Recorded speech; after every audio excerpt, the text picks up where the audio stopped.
from just today. Are we ready? We are. We are recording. We're on. This is George Gruhn at Gruhn Guitars.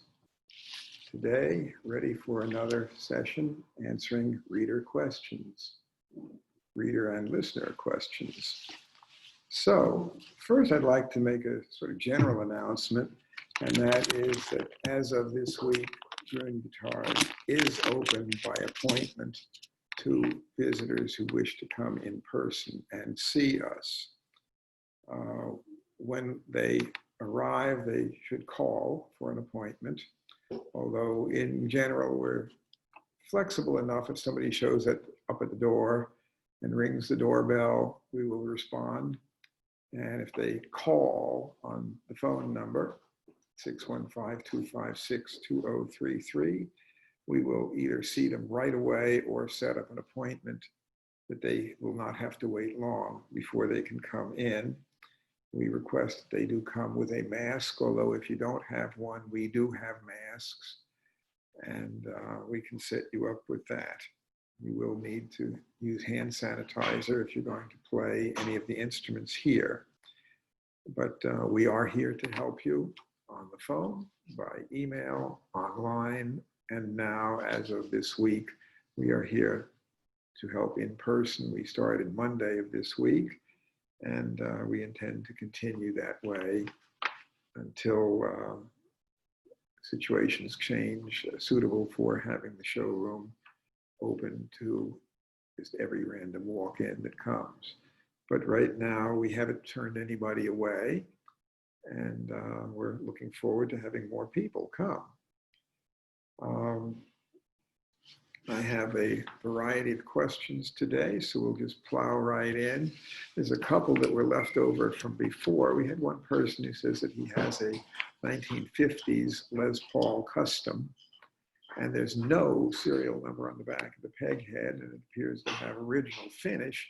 And he was wondering if any would have left the factory without a serial number. And my response to that is unlikely that it left the factory with no serial number, but it could still have original finish and have no number. Those numbers were just an ink stamp on the back of the peg head. And with vigorous buffing, it'll come right off and would leave no trace that it was ever there. Somebody who's just overly zealous on polishing could have lost the serial number. So we do see some where the numbers are gone, and we've seen some where we know darn well they had numbers before, and after somebody polished them up too vigorously, the number was gone. So that is by far the more likely explanation than leaving the factory without a serial number. From Matthew Carlin, can you talk about grammar guitars, and is there any possibility that these instruments or parts are constructed overseas versus made in Nashville as claimed? Grammar started in the early 1960s and was out of business by 1971. In fact, I was personally present at the auction at which their work in progress and finished guitars, anything that was there, equipment was all auctioned off, and my former business partner, Tut Taylor, bought that. And he also got the lease to the building, and he continued trying to run it. So I know absolutely, yes, they were made in Nashville. I also personally knew Billy Grammer quite well. They were American-made guitars produced in Nashville, and the factory building that I saw was not a huge operation, but it was on Arlington Avenue in Nashville. Tut paid $10,000 at auction for what he had acquired, and he and his family attempted to run it for several years and finally bankrupted with what I was told at the time was about $11,000 in assets remaining and $277,000 in debt trying to run it. So the quality of grammars, in my opinion, is not equivalent to a good Martin or Gibson of the same age, but there were quite a few of them used by Opry artists. Johnny Cash had several, and a fair number of the Opry artists also were playing them, but that gets down to artist relations, and many companies are known to give guitars away to artists who will use them where they will be seen. It is cheaper often than buying print media or other advertising to just give away guitars to the right select people. And so that is what I can say about those. Wade Rollins, a Nashville native, bought his first guitar from GTR, the former name of the shop, for repair. Brought it in around 1971, but he's now in Raleigh, North Carolina. He says, first question, Gibson introduced the Southern Jumbo in the early 1940s, about the time it was discontinuing the Advanced Jumbo. Were the rosewood backs and sides on some of the early batches of Southern Jumbo originally intended for Advanced Jumbos or perhaps some other rosewood model?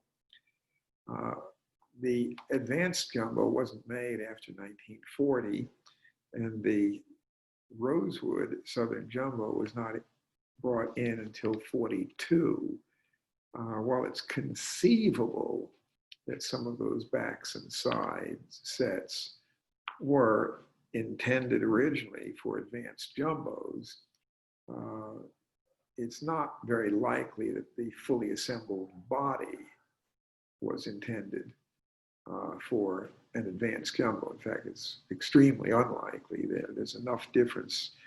There also were some of the models that had rosewood sides and mahogany backs on some early SJs, and those clearly were not for Advanced Jumbos. There were other models pre-World War II that utilized rosewood back and sides. The Roy Smeck model, Hawaiian Gibson model, the Smeck Radio Grand model had rosewood back and sides. And there was another model called the HG24, which was a real oddball. It was a dreadnought size slope shoulder guitar, but it had one small round sound hole and 4 F holes in the top and some interior sound baffles. And that was a real oddball guitar, but it did have the same body size as an Advanced Jumbo. Today, they're not anywhere near as valuable as an Advanced Jumbo, in spite of the fact that it's much more rare. It's an oddball guitar, and frankly, the oddball construction did not go along with great sound. But in general, the answer to the question still gets down to, while it's possible that some of those back and sides might have already been prepared, certainly it was not a complete body that was originally intended for an Advanced Jumbo model. Other interesting point is that the rosewood used on the Advanced Jumbos and on these SJ models with rosewood from the early 40s is Indian rosewood, not Brazilian rosewood. It's commonly said that those rosewood J200 models and the rosewood Advanced Jumbos are Brazilian rosewood, but it isn't so. They were Indian rosewood, and they do sound great. They're fine guitars. He also says some of these early rosewood SJs have marquetry backstripes and others do not. I suspect if you've seen one with a marquetry backstripe of wood marquetry down the back, center of the back, that's been modified. I have personally never seen or heard of an original one of any of those rosewood dreadnought models, the Smeck, the HG24, the Advanced Jumbo, or the rosewood SJs that had a backstripe of wood marquetry. If you've seen one, I'd like to see photos of it. I'm not going to claim that I am omniscient. And when I do become omniscient, I'll let everybody know, but it hasn't happened yet. but I'd like to see the photo.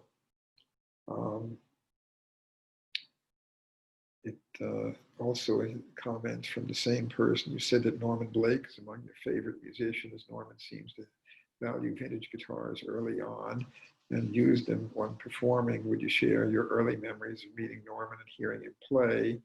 You recall what guitar he was playing when you first met him? Well, no, I don't recall the guitar he was using when I first met him, but he had quite a variety of guitars.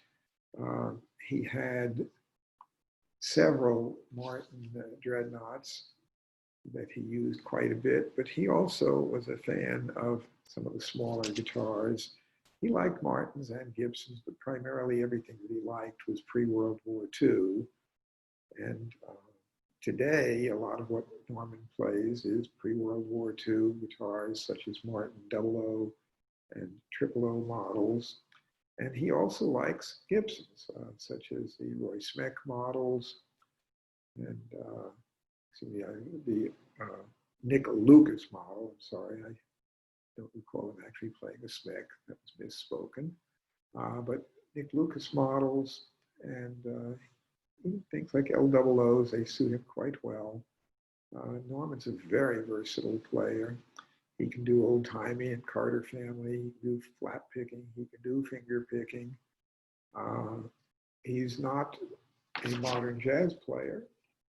And while he certainly is very familiar with bluegrass, I would not count him as being a bluegrass player.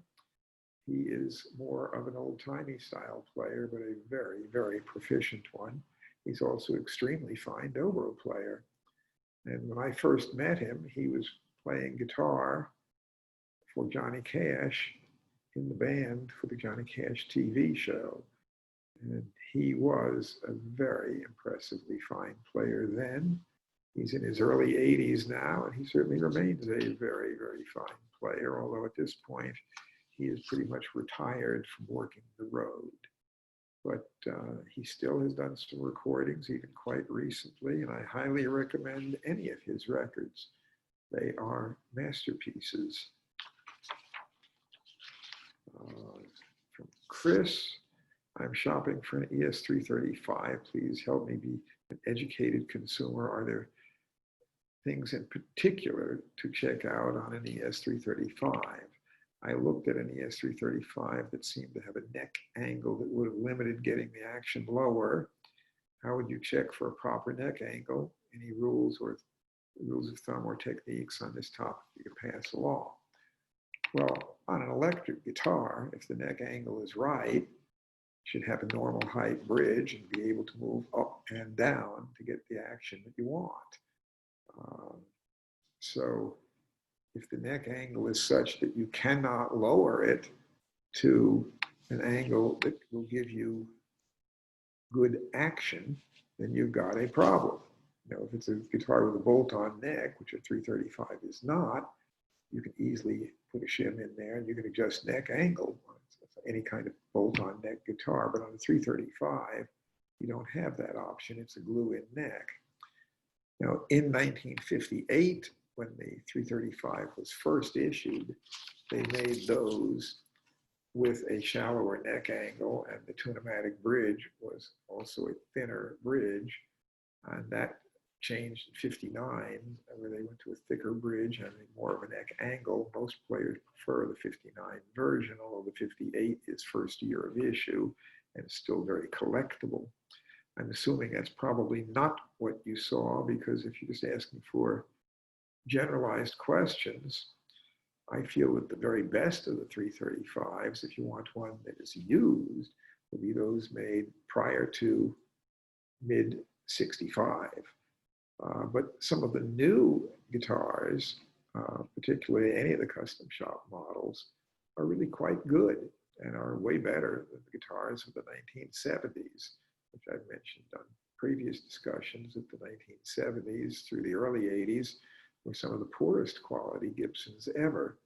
But even there, if you find one that's well set up and that you like it and the price is right, it's still a very serviceable guitar. But the basic rule of thumb for any electric guitar with a set glue-in neck is the angle of, is an exit angle good? It's basically, you can adjust the bridge up or down and get where you want to be. And if you can't do that, then something's wrong with the neck angle. So far as another question, Wade Story. I have a 1985 Les Paul that needs a refret. Will filing off the binding nibs during the refretting hurt resale value? Well, periodically guitars, if they're played enough, are going to end up needing fret dressing, and eventually they will need a refret. If you play them enough, they will wear. On many of the Gibson guitars, there are binding nubs where the frets were installed, and then there was a filing process where the binding was put on after, at a point where it stuck up a bit, and they file it down when the frets were properly dressed, the board was adjusted, and that left little nubs of white binding on either side of the fret. If you want it to look absolutely original, you'll carefully have the frets pulled out, which it takes a great deal of skill to pull them out without damaging the board. This is not a do-it-yourself project. If you've never done it before, you better take it to somebody who knows what they're doing. And you can preserve those fret nubs on the binding nubs, and you can have a very precise cut fret, put it in, and you can preserve those. And generally that will look more original. So for people who are concerned about authenticity, total originality, that is the advisable way to do it. But if it's not done that way, you can do still an excellent quality fret job for playability without preserving the nibs. There's nothing special about these binding nibs for playability. So not all pros are going to preserve the nibs. For playability, the nibs are of no function whatever. And on the 1985 Les Paul, the value of that guitar is not highly collectible. It's just value as a fine utility tool. I would not be overly concerned whether the nibs were preserved on that one as much as I would if it were an earlier pre-mid-65 guitar. But Les Paul single cut guitars were discontinued early 61 for the original issue. There were none in 65, in fact, none until the June trade show in Chicago in 68. So an 85 guitar is a utility tool. I wouldn't really worry very much about the nibs. Anthony Bourget Lafleur, what are your thoughts on string gauges for Martin Modern HD 28 Dreadnought? Martin recommends mediums on their website, but my local luthier calls for lights due to the lighter scalloped bracing. Martin calls for mediums for a good reason.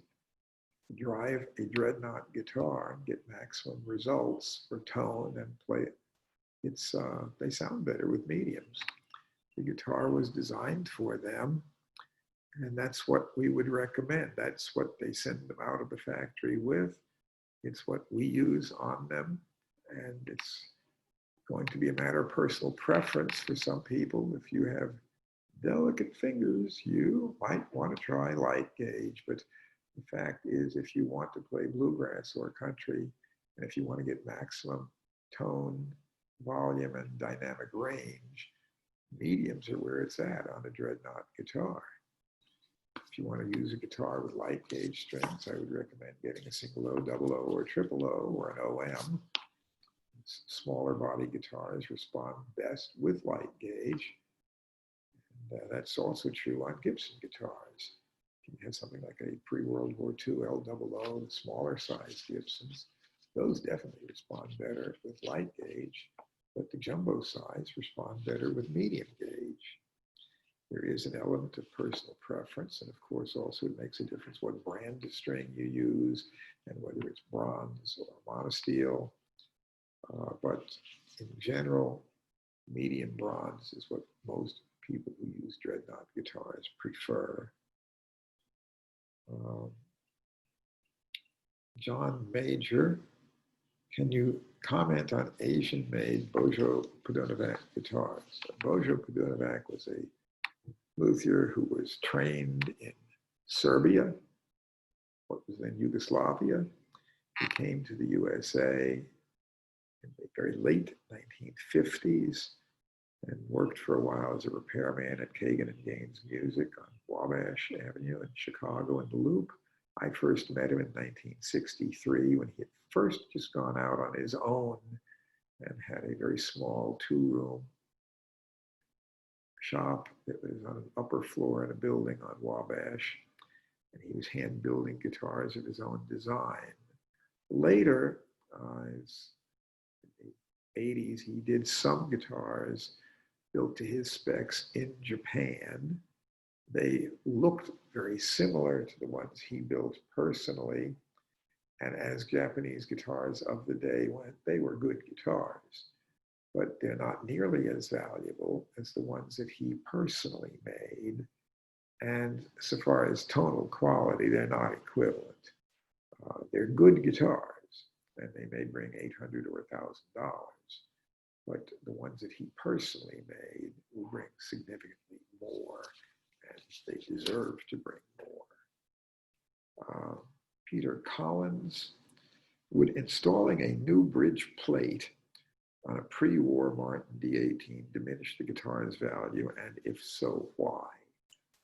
Well, first, you wouldn't put a new bridge plate on the underside of the top if there was not some reason to do so. If the original plate is cracked, it is best to replace it.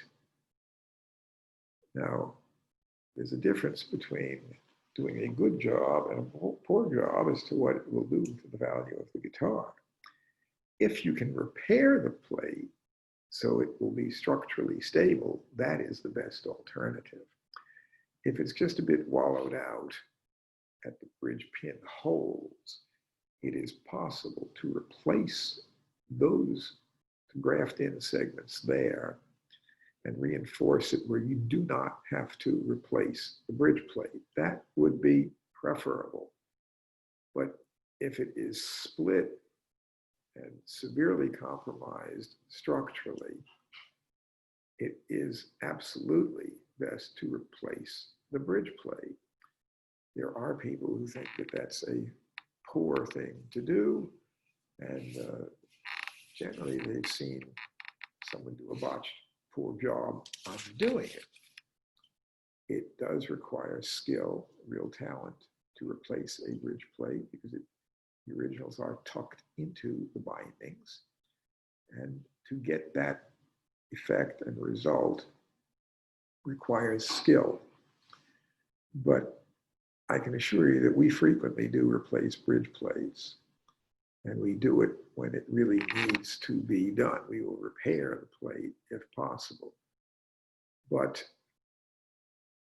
a fully original, unaltered example in excellent original condition, fully functional, is certainly the most desirable. But if you have a damaged bridge plate, it is structurally unstable. The guitar will need work to be playable, and it is by far preferable to replace it than to struggle with a bridge plate that is structurally unstable and will damage your guitar when it is tuned up to full tension. Because then you risk damaging the top, which is a very serious issue. So it's just like the example of a car that's been in a wreck. Prior to the wreck, it was perfect. As soon as it got wrecked in a split second, it became way less than perfect. If you take it to an excellent body shop and they do an amazingly good job and they spend months working on it, they may take it where it looks beautiful, but it still is worth less than it was immediately before impact. But it's worth a whole lot more and a whole lot more functional than it was immediately after the impact. Good repairs do not make an instrument worth more than a completely original, unmolested example, but they make it worth a whole lot more and a whole lot more functional than if it had never had an accident. And in some cases, repair gets it to standards that are virtually perfect. And the value is essentially really not changed significantly. If it were not for good repairs, there would be zero old Italian violins, such as Stradivari and Guarneri and Amati and Guadagnini. Those makers of the golden era of violin making from the mid 1500s through the mid 1700s would none be available to us to play today if it were not for repair. Fine repair enhances value over an instrument that needs repair, but bad work can tremendously diminish the value of an instrument and in some cases totally destroy it and make it impossible to ever restore.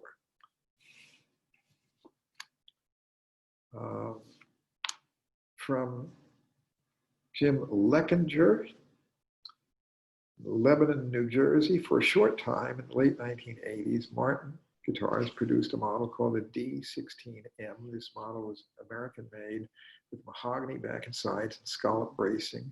In your opinion, how does it compare in terms of quality and value with the D18s of then and now? Well, the D18 at the time this model was produced had non-scalloped bracing and a fairly sizable rosewood bridge plate. The D16M was mahogany. There was also a D16A ash back and sides and a D16W walnut. And this guitar was very plain on ornamentation and just single binding on the top and back, dot fingerboard inlay, very plain looking, but it actually, as far as internal bracing and construction, in many ways was superior to a standard D18 of the same age and had the same type dovetail joint as the standard D18. It was a great guitar. And that's an instrument that is of real merit. Is it better than the standard new D18? I would say no, because the new D18 today has forward shifted scallop bracing, is a more deluxe looking guitar, and in many ways, I'd say is better because it also has very comfortable neck dimensions and has an adjustable truss rod. So the brand new D18 is quite similar in specs to the previous model called the D18V, the vintage series, which they're no longer making, but they upgraded the D18 standard to be very much like the D18V. So the new D18 has ebony fingerboard and bridge, 1 3/4 inch nut width, very comfortable dimensions. It's a great guitar, and so that basically sums up my thoughts on that particular question. Jeff Bolick, do you think guitars fall asleep? I've seen comments over the years from a variety of luthiers that if guitars are not played for a long time, months or years, they lose their sound. If so, why do you think it happens? Well, yes, guitars can fall asleep, but just like people fall asleep and can wake up, guitars can too. If you have a guitar that has not been played in many years, and you do whatever setup work it may need, if it hasn't been adjusted in 30 or 40 years, it likely needs some minor adjustment setup. Put good strings on it and play it. It may sound a little stiff and not quite awake at first, but if you play it for even a few days, or even literally for one evening in a bluegrass jam session playing hard drive and rhythm, it wakes up. And there are plenty of guitars that if they haven't even been played for a few days, need at least a little bit of wake-up time playing them. And the physics of that, I think, are not as well understood as perhaps ought to be. But there's no question that you can take a brand new guitar, New Martin, Santa Cruz, Collings, others, and you can play it for just a day or two, and it will sound notably more awake than it did when you first took it out of the box. And you can also have a fine guitar that hasn't been played in 50 years. It may sound sort of asleep, but again, one evening of good hard driving playing, it wakes up. If you play with bare fingers and barely tickle the strings, you can play it for your lifetime and not wake up. But they do require some hard driving playing to really sound their best. Even if you're playing soft and pretty, it's good to do some hard driving, wake up music for it. And then when you go in the studio, you may only want to tickle the strings. You have a mic nearby, but if you want the guitar to sound its best, it does require some hard driving playing. But guitars don't fall asleep and simply permanently lose their sound if they haven't been played. If there's a problem structurally, loose braces, whatever, of course that needs to be fixed. But if the guitar is structurally fine, set up properly, it will wake up again very quickly. He also says, I have several Yamaha dynamic guitars. Supposedly they were made with old growth solid wood back and sides and top. As far as I can tell, this is true, and many of them sound fantastic. Have you ever come across any of the dynamics? What is your opinion of them? The answer first is I'm not particularly familiar with those models. I don't recall ever seeing them. The dynamic, according to what I've looked up, was first made in 1963 and was intended for the Japanese domestic market rather than the US market. And looking at the photos, I can tell that they were very obviously not an expensive guitar. They don't have high level of ornamentation, and they don't appear to have expensive rosewood. I don't see anything in the photos to indicate that they would be something super special. Yamaha did have custom shop guitars made in the 70s and onward, featuring Brazilian rosewood and fine European spruce. Some of these were even hand signed by their luthiers. And John Denver had a number of those. Those are very good guitars. So Yamaha has made some very fine guitars over the years, as well as some that are relatively inexpensive. The finest Yamahas were made in Japan. In the 70s, mid-70s, they did switch from Japanese manufacturing to making in Taiwan. Those, in general, are less prestigious and do not bring as much money. But the finest Yamahas are their custom shop instruments. And those were quite expensive, very much on par with Martin guitars as far as price bracket when new. So Yamaha made many different models in more than one country, and by ranging from factory mass production to handcrafted. The finest Yamahas are very respectable, good instruments. Dave Hoskin, when it comes to a custom shop guitar, how does it hold its value compared to a regular production guitar? Well, there's more to that question than might seem on the surface. If it's Martin or Gibson, custom shop versus production can be quite a different instrument. Martin has hundreds of people in the factory, but only about 22 in their custom shop department. We do a lot of custom shop guitar ordering here on Martins that are made to our specs by Martin, and they're very fine instruments. I feel that they are superior to the standard production line guitars, but Martin's quality overall on the standard production line is very good. So what you get with a custom shop instrument is more handwork, but also specs whatever you order. And when it comes down to how well does it hold its value, well, that depends on how old the guitar is, what the specs are. Just because it's custom doesn't mean that the specs are necessarily good. Some people have their own personal preferences, which are, let's say, way far from what most people desire. And when that happens, if you have guitar that has weird neck dimensions or strange ornamentation, it may not appeal to a lot of players. So it helps to have specifications that would appeal to a wide variety of potential buyers. If you have something made with your name inlaid in big letters down the fingerboard, it may not have good resale value later unless you're famous. And if it says Johnny Cash on the fingerboard and it was really his and he used it a lot, some memorabilia player will pay extra for that. But for Joe Blow on the fingerboard, not likely.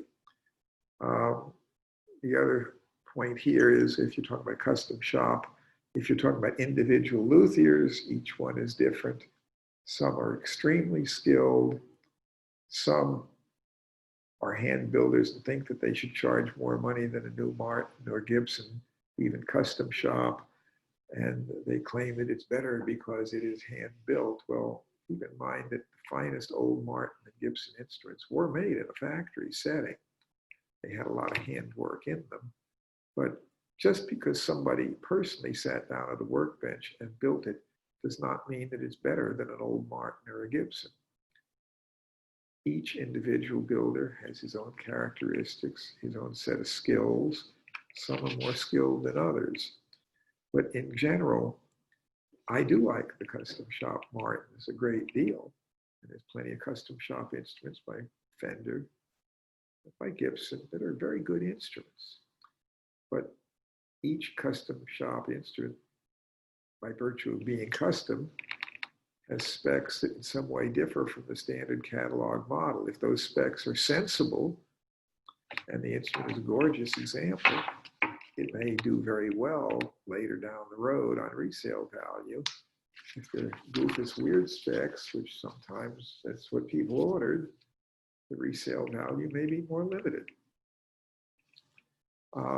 Matthew S. Partrick was the change from forward to rear shifted bracing on Martins in the late 1930s a product of changing musical tastes or perhaps due to perceived reduction in warranty claims? Same question for changing from the long scale OMs to short scale OOO. The change, the rear shifted, the X of the cross brace. On the forward shifted, the cross of the X, where the two braces cross over each other, is closer to the edge of the sound hole on the forward shifted, whereas the rear shifted, it moves back significantly. To the best of my knowledge, this was done with the thought that it would result in fewer warranty claims. Players playing country style were stringing them up sometimes with heavy gauge strings. They were warping tops, causing problems, and there was a thought that reducing warranty would be achieved by the rear shifted bracing. There are wonderful sounding guitars with both style braces. The late 1930s, it happened, this shift was in late 38. And the ones with the forward shifted bracing typically will bring more money from collectors and musicians. But also shortly after that shift, after about the first quarter of 39, they also shifted from the 1 3/4 inch nut width with a rather heavy, thick neck to a more slender 1 11/16 nut width. And that shift also was accompanied by a slightly narrower spacing of strings at the bridge. Those will bring typically less money than the ones with the 1 3/4 inch and the wider bridge.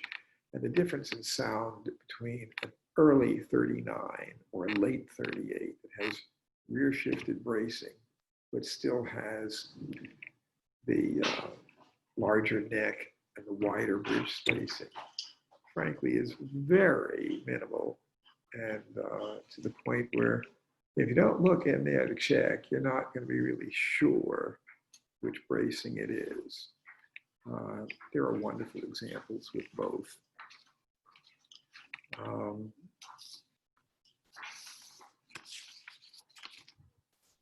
For David in England, I didn't get into the OM versus triple O. That, I think, in general, a lot of players who were playing the smaller size triple O versus the D preferred the shorter scale, and Martin did that, I don't think, for warranty, but they were getting some requests from people who just liked the smaller, the shorter scale on a smaller guitar. But the difference is 1/2 inch, 24.9 scale versus 25.4 scale. I find both to be perfectly comfortable. And there are other people who claim they really feel the difference. David in England, what year did Leo Fender produce the first non-two-tone Sunburst? And the answer basically to that, the 3-tone Sunburst came out in mid-1958 on the Stratocaster. It went from being a dark brown to yellowish in the middle to having a tricolor where it went from dark brown to red and then to yellow in the middle. And that was in mid-58. And in 1960, you'll see a fair number of Stratocasters that look like they're a two-tone. But if you look under the pickguard, they typically have some red in it, and they had a red stain that was UV sensitive and would fade away. So in general, the 3-tone Sunburst is what you see after mid-58. But today, of course, Fender makes a wide color palette, and you can get vintage style 2-tone burst, you can get the 3-tone burst, you can get all sorts, but there's more variations of Stratocasters now than there were of all the Fenders combined in the pre-CBS period. The same person asks, Fender used automotive industry DuPont paint palette on the late 50s models, i.e. Sherwood Green, Sonic Blue, etc.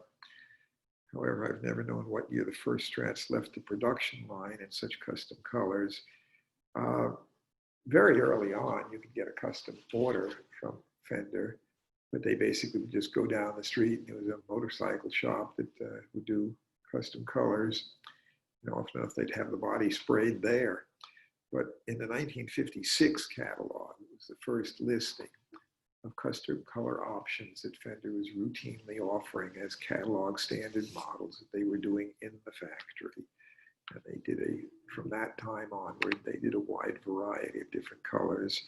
And it is true that many of these were automotive colors, and Fender even used the same names as the DuPont catalog for those colors.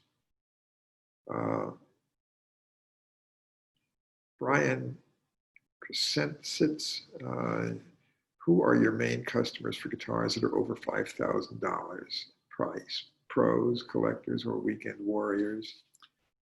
Frankly, it's all of those. There's plenty of people who are just amateur players who can easily afford a guitar that costs $5,000 or more. And for some of the customers who buy the really expensive ones, often enough, they're not professional musicians. And then, of course, professional musician doesn't necessarily mean you're wealthy. If you're in a band playing for a major artist, you're not necessarily going to be wealthy yourself. The major artists like Garth Brooks might be very wealthy, but Garth is quite content to play the Garth Brooks model Takamine. he's not necessarily playing expensive ones. Sometimes his band members have a guitar that's worth more than his. And that's true of many headliner musicians, not all. I can assure you Keith Urban or Vince Gill and Billy Gibbons, ZZ Top, they got some plenty fine guitars of their own. They can afford them and they use them too. But we have all sorts of customers for guitars that are $5,000 or over. And some of the ones who are buying guitars that are $50,000 or $100,000 and over, turns out that most of them are not necessarily professional musicians at all. Do you yourself search for vintage instruments, or do they mainly find you? Back in the early days of the business, I searched real hard. I went on the road a lot. I went to, once they started guitar shows, which was basically by the late 70s, I used to go to almost all of them. I'd be on the road every couple of weeks. But today, more and more, they find us. And but we also are constantly on the lookout. There's no one source. Some find us because it's well known after 50 years in business that we buy and consign guitars. But we certainly keep our eyes and ears open. But do I spend a great deal of time on the road or at guitar shows looking? The answer to that is not anymore. But times change, and we're in uncharted territory right now with the coronavirus. We'll see how long that lasts, but there's no one place to look. John Chamberlain, Richmond, Virginia, considering the big inventory investment and slower turnover rate of high-end guitars, do the major guitar producers make consignment programs available to large independent retailers like you and to the national chains like Guitar Center or Sam Ash? And generally, the answer to that is no, they don't make consignment programs available, with the exception of McPherson guitars, which not only makes it available, but with the exception of the graphite guitars, which they don't consign and they sell to dealers, all of those other McPherson guitars are consignment. And even in the 1920s and 30s, the major manufacturers were not consigning guitars to the dealers. They were selling them to dealers. Al Drews. Many people who love vintage guitars say that demand and prices for vintage guitars will collapse in the coming years as children of the 1960s and 1970s fade from the scene. According to this thought process, younger people have little interest or money for these instruments. What do you think? Well, there certainly is a demographic shift going on. But right now, even in the midst of the coronavirus pandemic, if we get a good original Sunburst Les Paul, it sells. We've had two of them in the past, one this month, one last month. We also had a pre-World War II Martin D45 last month. And this month we had a 1960 stereo single cutaway White Falcon Gretsch. Those are expensive guitars, and they sold.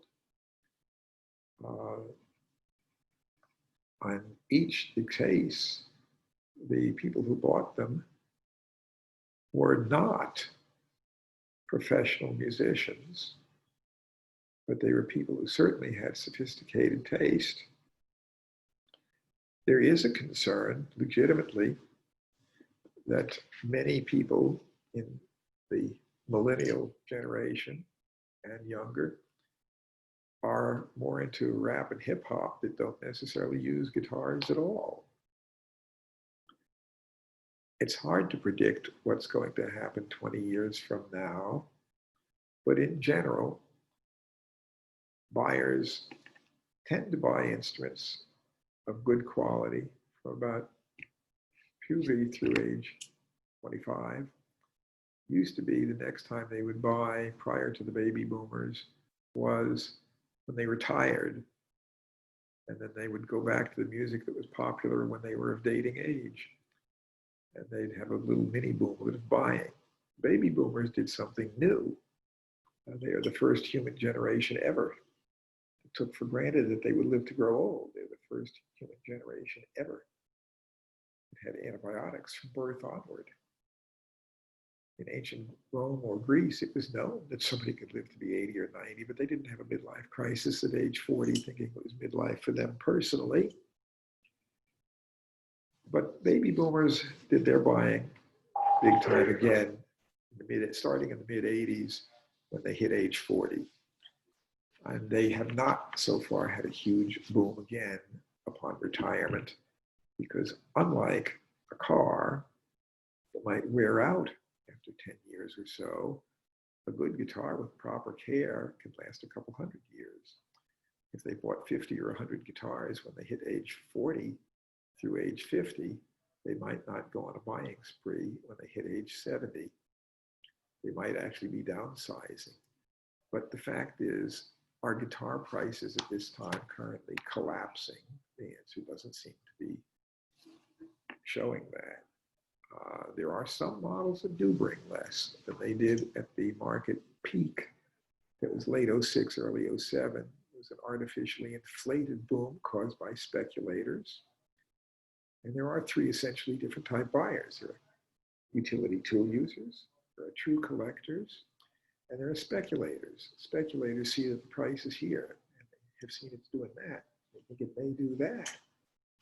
But if they bid the price up higher than anybody, utility tool user or collector, had ever been known to pay, they are now at this cliff that has a big drop. And utility tool users got about that far and quit. True collectors got this far, and then they couldn't afford more because it now costs more for a guitar than it costs for their house, or at least they can't collect quantity. But speculators just saw, and they projected that. So they go out here. Here's the phantom profit here. Here's the speculators. And after within a year and a half, typically by that point, there's no buyers left who really intended to keep one. So the little Roadrunner goes beep, beep. And, but even there's been a market correction, but prices at this point are actually quite stable and do not appear to be falling. There are certainly some banjos and some mandolins that are harder to sell right now, but the guitar market is hugely bigger than the bluegrass banjo market or the mandolin market. The guitar prices have been holding their own remarkably well. So I'm not concerned that the market will be non-viable in my lifetime, but I can say that we are in a market that is impacted by technological, economic, and demographic changing trends. And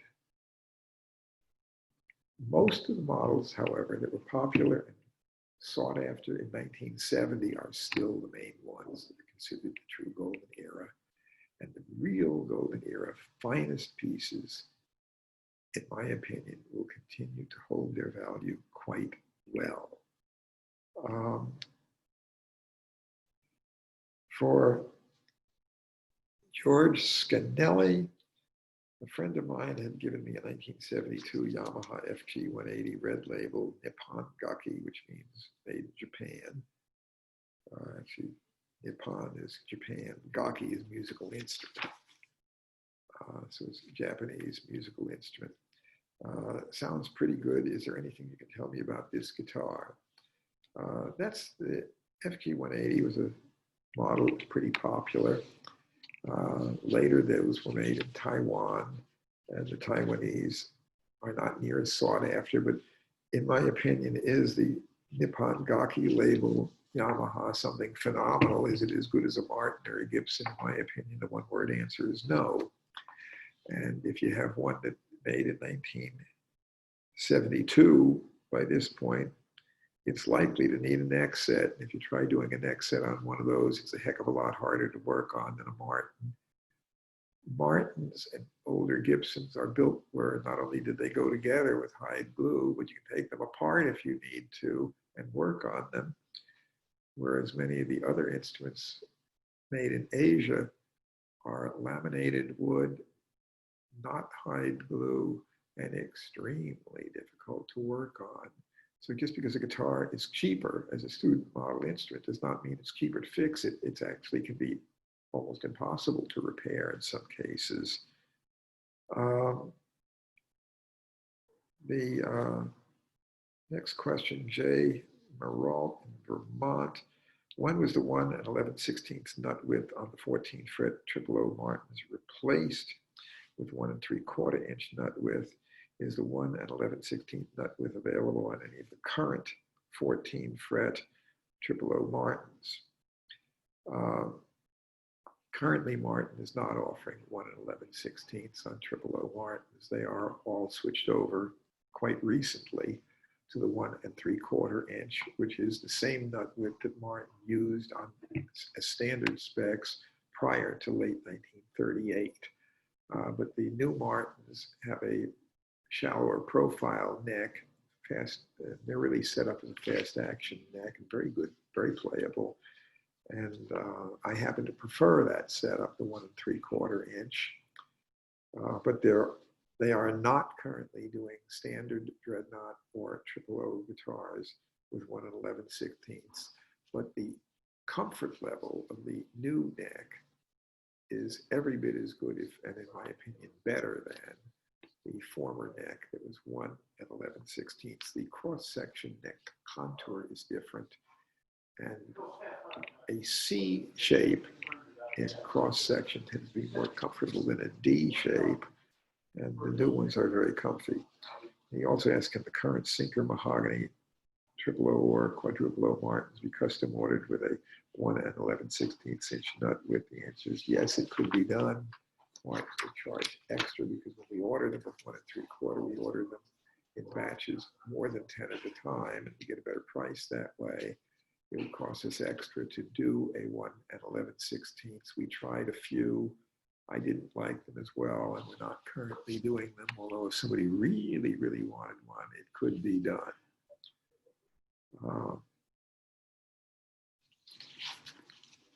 Another question here from Len Kowalski.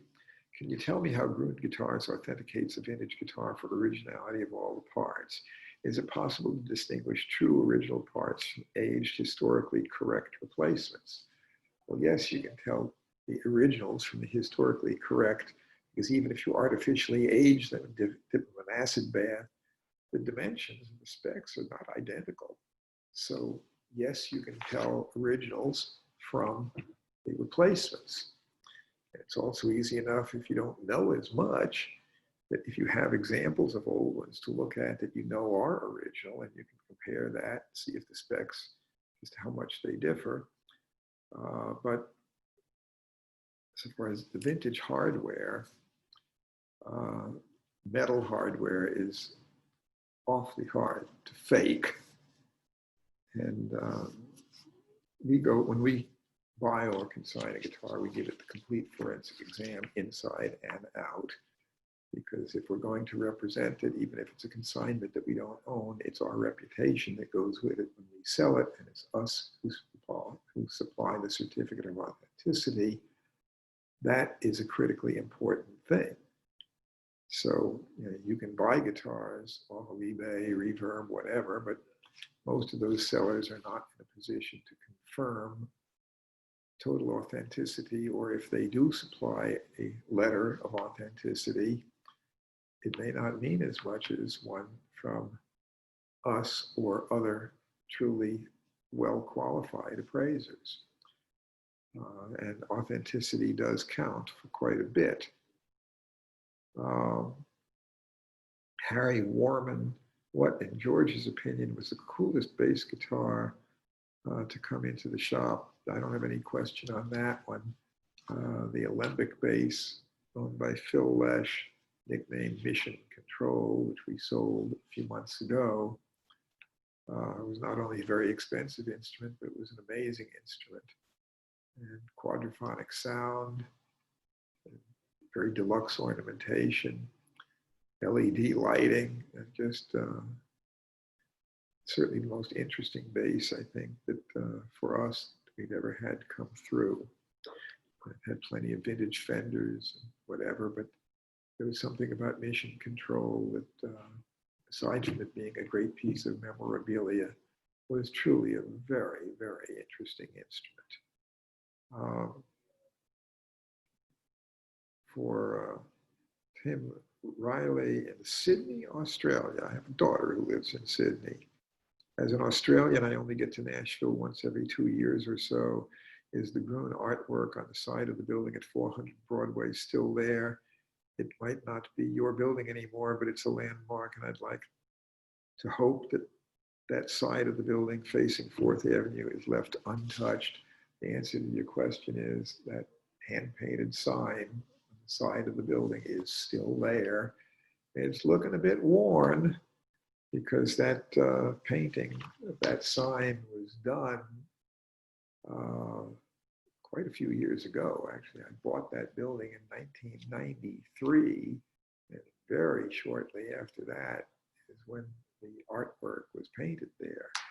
The artwork on the back of the building is gone because they modified the rear of the building.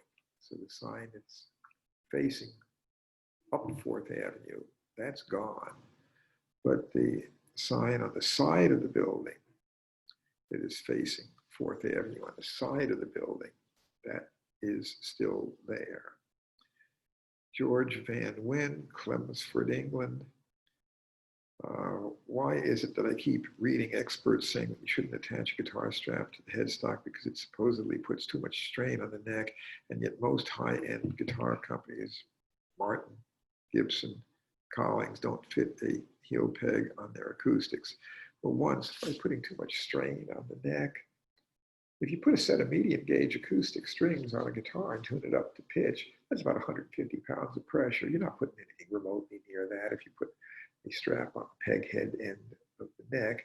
But the real reason to have a strap button on the heel of the neck is that the guitar balances well and the strap doesn't feel like it's in your way.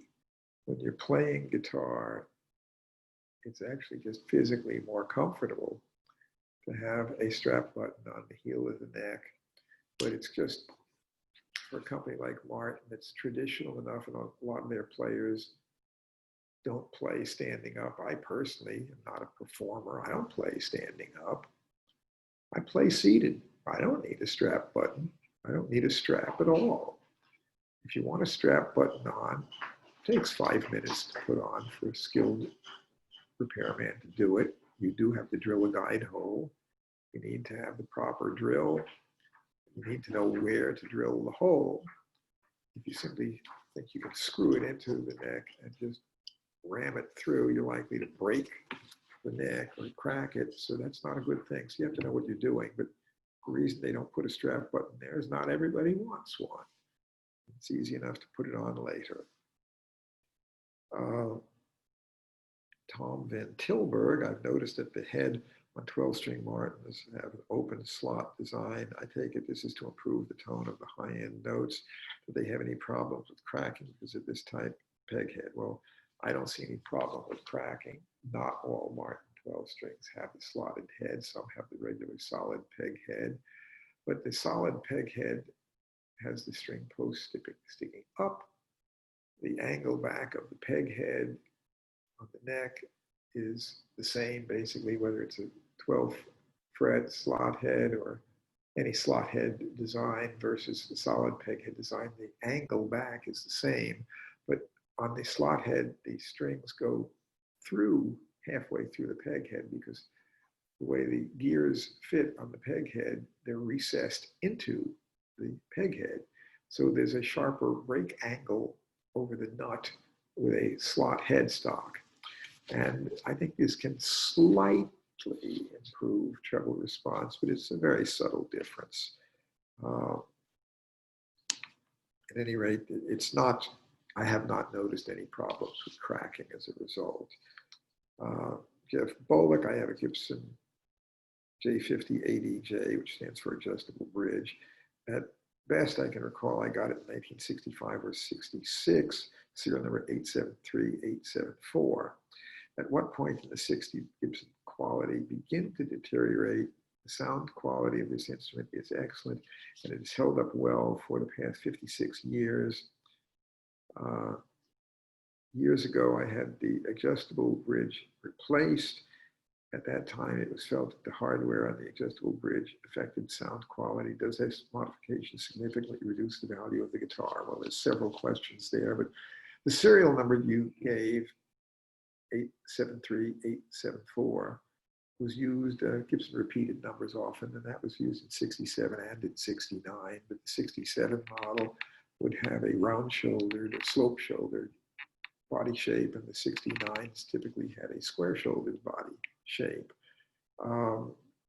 Gibson's quality actually changed considerably over years, so there was not just one particular year I would pick, but in general, I would say that the ones made prior to mid-65 are better.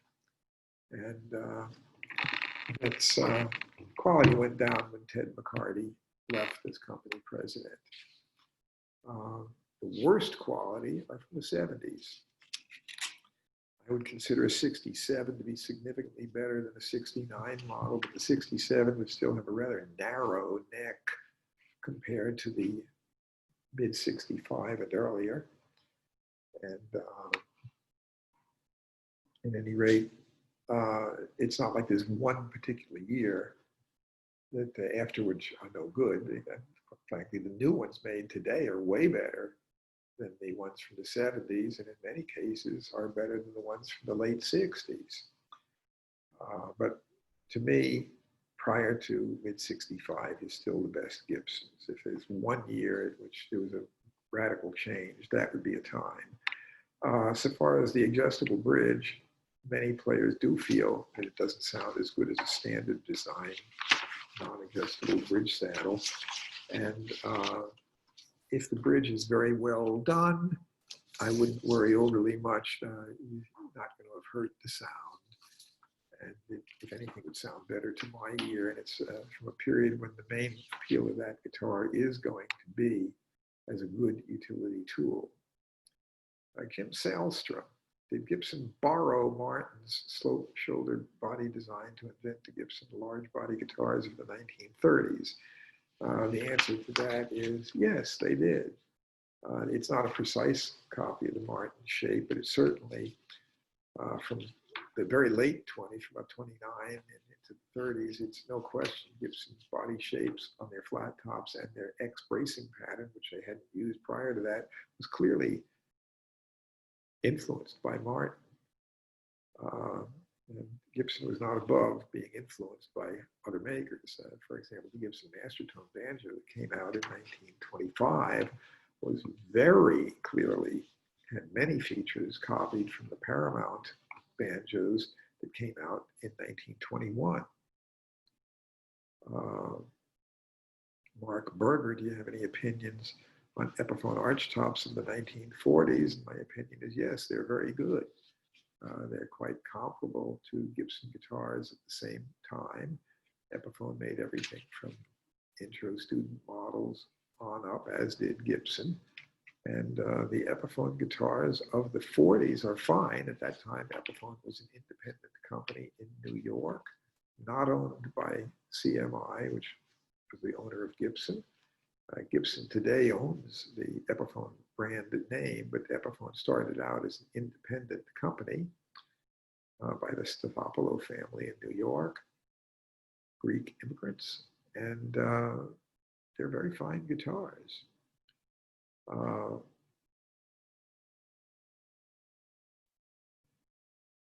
Mark Whitlock, is there a big difference between the original 62, 6122 Country Gentleman and the new vintage select model? I have to say, one, I don't really follow every new model made. especially import models.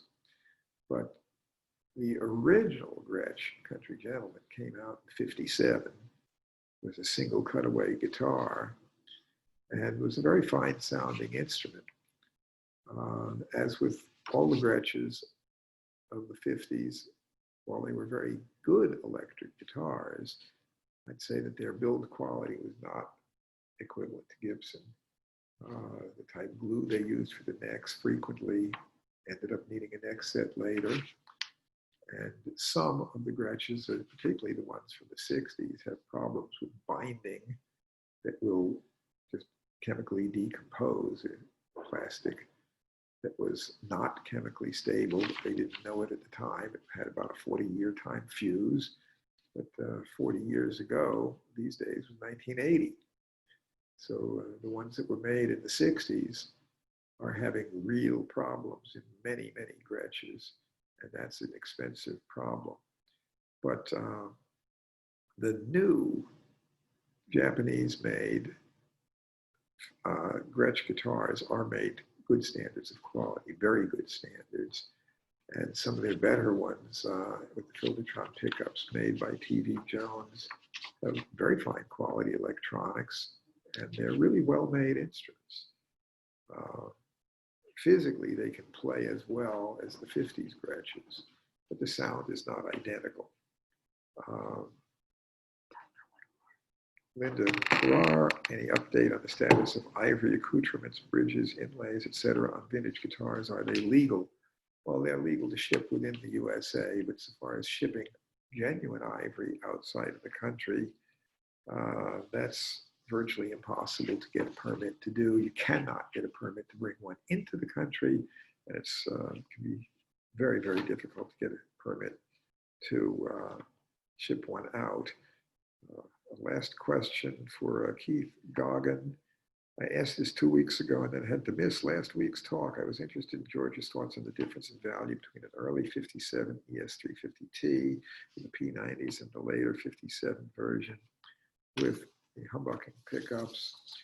And although the patent applied for humbucking pickups are certainly by most standards clearly more valuable in today's market than P90s, the P90 version of the ES350T is a very rare guitar.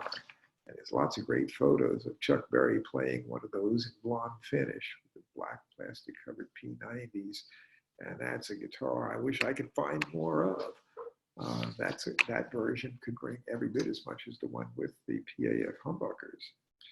So at any rate, I'll look forward to seeing more folks on camera next week and look forward to your questions. Any that I didn't finish up this week, I'll try to get to as first for next week. And just keep in mind that social spacing, the coronavirus pandemic is not over. We know that there are virtually no gigs currently in the studio, in the clubs, or concerts on the road, but it's a fine chance to compose, to practice. One can certainly record. Creativity is not dying, and the pandemic will not be with us forever, although some of the effects are likely to be felt socially and economically for quite a while. Guitars is still very viable. We are answering our phone, our email, online orders, and we are open by appointment. We look forward to helping you. And if you have questions that you want to direct to me personally, you can also reach me anytime, george@guitars.com, GUITARS.com. We've been at it long enough that that domain name cost $30 at the time, because we registered Gruhn Guitars, Gruhn, and Guitars. And the internet was a pretty new thing at the time. Domain names were new. But we look forward to hearing from you, and we're ready to help you whenever you reach out to us. So until then, have a good one.